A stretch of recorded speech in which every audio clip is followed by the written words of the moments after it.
On the show this week, we have India's fastest Android smartphone, at least until the airing of this episode. You never know what happens next. And we have the newest kid on the block, the Amazon Kindle.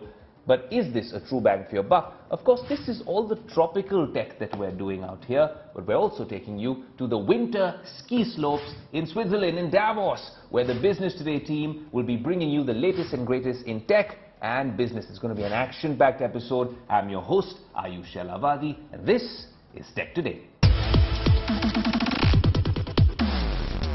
A big surprise for you on Tech Today. You've seen a lot of EVs, gadgets, what we do in the metaverse with 5G, consumer, enterprises. We've done a bunch of things on Tech Today. But in my hand, I have something from BMW. Sir, EV ka shoot hai? Okay, much to the disappointment of the crew, no, it's not an outdoor EV shoot today, though we've gotten you the best, the latest and greatest in the EV space, and especially from the Auto Expo. But this is just what a keychain to a BMW looks like. Nothing like a BMW, and those who own one, well, they know all about it. What we can do on the show at this point is the IQOO 11 5G. This is a partnership with BMW, and no i4s like you've seen on the show before, or iXs, which are great cars. Though I can tell you that there's a little bit to do with e-ink, not the iX color changing concept, but e-ink on this show. I promise you that. But the IQOO 11, this Legend Edition, needs to be unboxed, and we're going to tell you why they're calling this India's fastest smartphone, but from the Android world. And then we'll also tell you a little bit about whether this is a true gaming companion.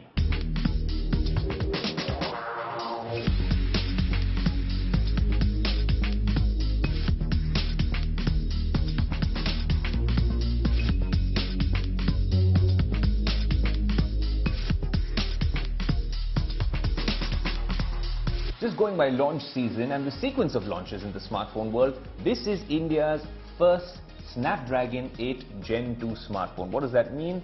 The new platform by Snapdragon, which is why we were with the insiders in Hawaii a few weeks ago, was the Snapdragon 8 Gen 2. It can do all sorts of cool things, AI, ML, and most importantly, ray tracing on Android smartphones. Comes to this particular device. And I must say, with this vegan leather or whatever sort of finish, it feels amazing to hold. The full review you will get on the Tech Today website. But all I want to answer, the only question I want to answer is this truly India's fastest Android smartphone? More importantly, what's it like for gaming? There are several ways to judge whether this is the smartest smartphone in the market. One way is to use Geekbench. The other is to really put it through its paces on the show. So very quickly, if we were to do the theoretical way, and it's quite snappy to use very honestly, but if we were to run a Geekbench score on it, there you go, a Geekbench score, which looks theoretical right now, but let me give you some perspective. If you put this score in context, that's 1,448 on a single core score and a multi-core score of 4,424. We're going to try tossing everything in the way of this device, and when we're talking about the OS, it's quite snappy, it's easy to use. It comes with a 144 Hz display, and that automatically means it's meant for gamers. And the gaming community is usually very excited about releases from this brand.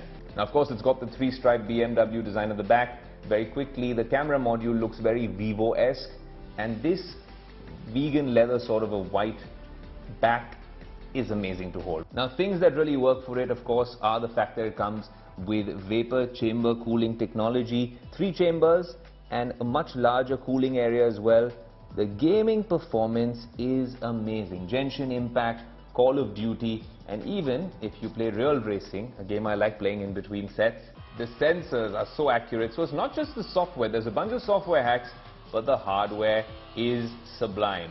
Also, we know all about ray tracing with the Snapdragon 8 Gen 2. We haven't been able to really experience that, so to speak, in our short time of testing, but that's something this phone will technically be capable of. Also, the fact that this chipset can do frame interpolation, it makes a 60 FPS gaming experience look a lot smoother, buttery smooth, like a 120 FPS experience. So yes, I can understand why gamers are so enthused and excited. That said, while it is a gaming monster, look, you can't get everything in under 60,000 rupees. When you do use this, and I'm trying to take photos with different lenses because it's got 3 at the back and it's very inconsistent with the sort of photos we're taking. I don't think this is a phone for photography. This is a phone, a high-performing handset, truly for gaming. Okay, I know why you're looking confused.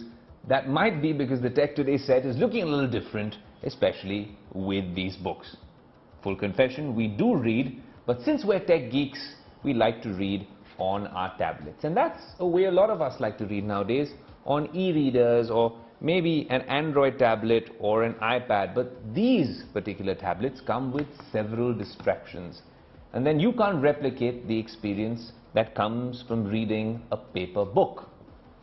That's when we want to bring you over to the dark side using technology with the most reliable, consistent experience, which used to be a lot of people using older Kindles, right? This you must have seen with a lot of people, and honestly, it's good. It's got battery, it's got a fair amount of storage, you can access ebooks, all sorts of titles. It's not much of a strain on the eye, and it is not much of a strain on the pocket, especially if you go for an entry-level Kindle. Well, Amazon has launched the new Kindle 2022 11 Gen. This is the entry-level Kindle. I know it's called Kindle 2022, but it's come to Indian shores in January, and so we're showing you the Kindle first hand, first look, and telling you whether this makes sense and whether you can actually replicate a real-world reading experience on this entry-level device. This is very tough to replicate the experience that comes with this, and it's a very special one. But what I can tell you is, especially if you're traveling a lot like me, and ever since the world has opened up, we do tend to travel so much more, then you need a travel companion, which could be one super device. But the problem with reading ebooks on your iPhone or on your tablet computer is that there are so many distractions. There'll be notifications from Instagram, there might be some photo you want to see, maybe a game you want to play. That's why perhaps when Amazon launched the Kindle Fire or the LED version of their tablets, which was a color display, that didn't necessarily do well, because what makes Kindles work is the fact that they are elementary, rudimentary, and they serve a purpose, and they serve it really well. They're compact, they're economical, and they have fantastic battery life. One grouse with the entry-level Kindle earlier used to be the fact that it didn't come with USB-C. Well, welcome to 2023, Kindle 2022. It comes with USB-C charging. It's also quite light at 158 grams. But now, in 2023, with the Kindle 2022, things have become a little more complicated because it comes with a lot more PPI, so the pixel density is better, hence the reading experience can be a lot better. Now, in terms of user interface, Amazon has really fixed things when it comes to their UI. Yes, it's very elementary with left clicks and right clicks to move pages, but that's what you want when you're talking about an e-reader, which just means reading books. So you can obviously access your library like this. You also have the Kindle store. Very good recommendations coming as soon as you connect it to Wi-Fi. Much better battery life. So in terms of the user interface, Amazon has that sorted, and I think it being elementary is what makes this a very popular e-reader. It also comes with an adjustable front light, like I was saying, with 4 LEDs. Dark mode is quite useful and also means lesser strain on the eyes in darker settings. Now, an extended battery life with USB-C charging, the fact that you can last maybe 5 to 6 weeks on a single charge. It also comes with 16 GB storage, double the storage capacity of the previous version, and Bluetooth for audiobooks and text-to-speech function.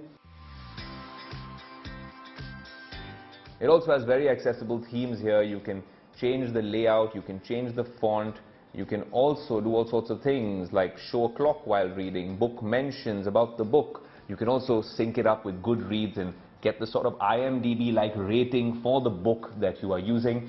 This, for under 10,000 rupees, on a sale you might just get for 8 or 9,000 rupees, is a very good investment, and it has been with each and every generation. Strangely, the biggest competition for the Kindle comes from the Amazon Kindle stables, and it happens to be the Kindle Paperwhite, a very popular device. But if I'm shopping for it right now, it costs nearly 12,500 rupees on Amazon. I'm getting delivery. in less than 24 hours on Prime. The only thing I'm missing out on this Kindle happens to be one feature, which is waterproofing. This is not waterproof. This is not waterproof, so you can't take it anywhere near a bathtub or out in the rain or any sort of moisture. This guy won't deal with that very well. More importantly, that is 6.8 inches when you're talking about the screen. This is around 6 inches. At 158 grams, I think this is much better in that department. Holding it is so much easier, putting it in your pocket is so much easier, and traveling with it is a breeze. So the price difference is around 2,000 to 3,000 rupees between this, the entry-level Kindle, and the Paperwhite. Then I think this is a better bet. But if it's a great Amazon sale and you're getting a good deal on the Paperwhite, maybe getting it for 1,000 rupees more or 1,500 rupees more, then maybe the Paperwhite makes sense. Otherwise, the new Kindle 11 Gen 2022 is a safe bet. Now, putting a technology show together is a lot of fun, but it also means we have to keep jet setting to the biggest tech events and launches around the world, which we will be doing a lot more in the next few weeks to bring you the latest and greatest in tech. A few days ago, we were exclusively at the LG India manufacturing facility to understand what the brand's Make in India push is all about, and more importantly, how are they building on an ecosystem of devices which are getting increasingly popular here in India. Have a look. Mr. G, what I do want you to do, since we are at this iconic facility, if you could just tell us what's happening around us, because there's so much movement, you can just give us a rough idea. How do these 55 acres of this facility, how does it operate, and how do you manage to make it efficient and truly scale up the volumes and increase business via this facility? Yeah, this is only one factory. As I told you, we have two factories. This is not the surprising issue. This is only one factory. Yeah.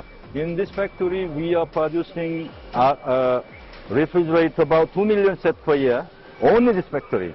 And then RAC about 1 million sets. And then washing machine front loader also we are producing here almost 6 lakh quantity, and also TV also. So this is one of the general production sites of LG India here. So now most of them is we are digesting in local domestic market. So that's why we say India has a most potential country of global. These are all good things to hear, Mr. G. But lastly, just one thing I want to understand is, when you consider LG's India business and you compare it to markets around the world, how does it rank compared to far more developed markets? No.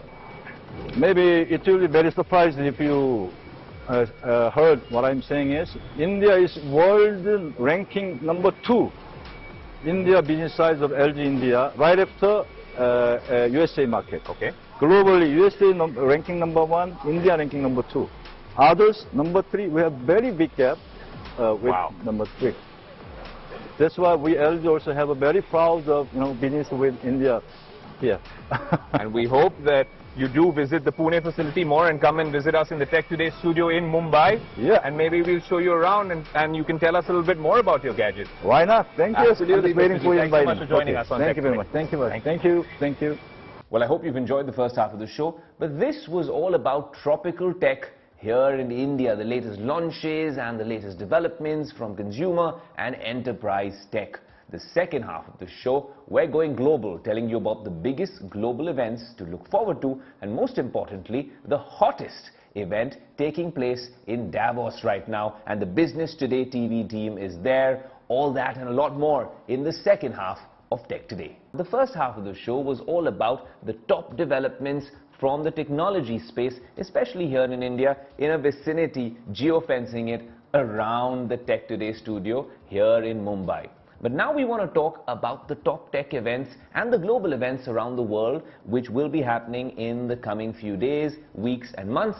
But most importantly, let's address the elephant in the room. That happens to be the biggest, hottest event of the year taking place right now in the ski resort town of Davos, home to the World Economic Forum for so many years. And we at Business Today are present in Davos having some of the top conversations. Of course, there's so much happening in terms of sustainability, and there are trends from the world of business, policy, and most importantly, technology. So here's a quick roundup of some of our top conversations and exclusive coverage from Davos.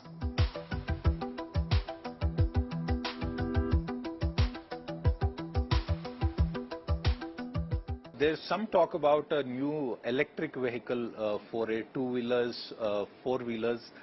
Some other companies have got into it. This is the new sunrise sector. Tell us about your plans there. Well, personally, I'm very passionate about cars, and that's been my childhood passion. And I've been really wanting to build a car project for a long time. We started working a few years ago in building the project, but somehow we dropped it. But I think now is the time when somebody needs to build a very high quality car in India. Could be something like a Tesla from India, and that's what I'm really working on. I use, for my personal use, I drive electric car. My whole family drives electric car. In our company, we have a rule that no more IC engine car can be bought, where the company supports the employees.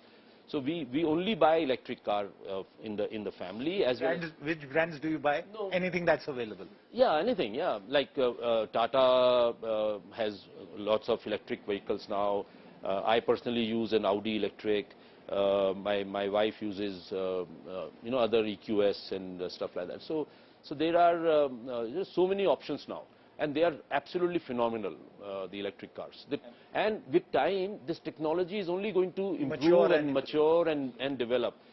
For example, a battery which gives you, let's say, 300 kilometers today, same battery, same thing will give 600 kilometers as the technology improves. Mr. Smith, artificial intelligence has most often been something held out in a distant future. A lot of what Microsoft has been saying and doing recently, especially through ChatGPT, seems to suggest that that future is here, it's now. Can you give us a sense of what you think are the most obvious and the most powerful applications of artificial intelligence in the manner in which countries are governed? Well, the first thing I would say is I think you're right. The truth is we really started to recognize last year as we worked with OpenAI, and it really is this relationship that we've been building for several years, that we would see in 2023 advances that 2 years ago we would have said we wouldn't see until 2033. So it's as if the future has been pulled forward by a decade. And I think the first thing we should recognize is that people will develop creative uses for this that none of us have yet imagined. That's the first thing we learn every time technology moves forward in this way. I will say this, I think this is an enormous tool for what I would call critical thinking and creative expression. Take the example you just heard. Someone has a question, they can go get an answer to it, even if the answer right now is in a language they do not speak. That opens up the opportunity for people to just think and learn more about the world. The other thing that, of course, everyone is experiencing when they use ChatGPT is it's this enormous tool for expression, for creative expression. Now just step back and say, is there anything in human life, in any country, that doesn't involve some level of critical thinking or creative expression? The answer is no. So now we recognize this will permeate almost everything. I've been caught over there, but what I was essentially doing is looking at flights from Davos to San Francisco, from San Francisco to London, and then from there to Barcelona. It's a complicated job, and I think I need to hire a travel agent. The reason I'm saying that is because the next few days entails so much travel for most of us creators and journalists, because there's so much happening in the world of tech. A bunch of events lined up. The only thing that I can tell you in my most elementary form is if you're on the market for a new smartphone, then please don't pick it up already, because Nabila has the latest from the world of smartphones, and she's going to tell us why you should wait it out for the next 4 weeks if you're in the market for a new device. If one of your 2023 resolutions was to get a new mobile phone, and if you still haven't yet purchased any, then we'd suggest waiting for another month now and then take your decision. Because February is going to be the month of tech launches. Or shall we say it's tech-weary? Never mind. Big names like Samsung and OnePlus are gearing up to launch their flagship phones in the coming month. Joining the list here are also popular brands like Oppo and Vivo. So let's take you through a list of all that's expected in February. First up will be Samsung, which will launch its flagship Galaxy series on February 1st. Samsung is expected to launch 3 models, the Galaxy S23, Galaxy S23 Plus and the Galaxy S23 Ultra. All 3 are expected to be powered by the Snapdragon 8 Gen 2 chip, along with some of the best smartphone displays in the industry. Then on February 7th will come a major announcement from OnePlus, as the company is now expected to launch the OnePlus 11. Also likely to be powered by the Snapdragon 8 Gen 2 processor, the OnePlus 11 will also feature a triple camera setup with Hasselblad tuning. The device will also come with a curved 2K AMOLED screen with a 120Hz refresh rate. Enough competition for iPhones? Well, we certainly hope these brands can pack a punch. And then there's also Realme that is expected to launch the Realme GT Neo 5 on February 8th.